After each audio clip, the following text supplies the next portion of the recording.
How to sign into Target app for Circle Reward. Hi everybody, welcome back to our channel. In order to sign into your Target app and access your Target Circle Reward, you need to follow these steps. First thing first, you want to make sure to install the app.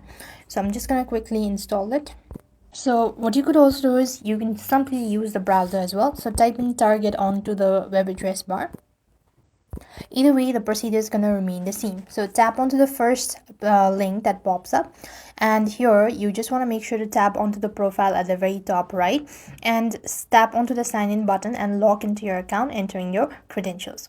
After you're logged into your account, what here you need is simply want to make sure to navigate to my target at the bottom, or you could just go to the profile and there you have my target.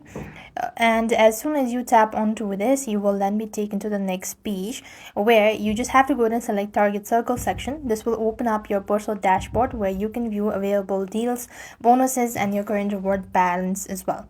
So basically you have these right into this section. So you want to go ahead and look for it, and that's how you should be able to sign into it and look for the circle reward. So thanks for watching. See you in the next video.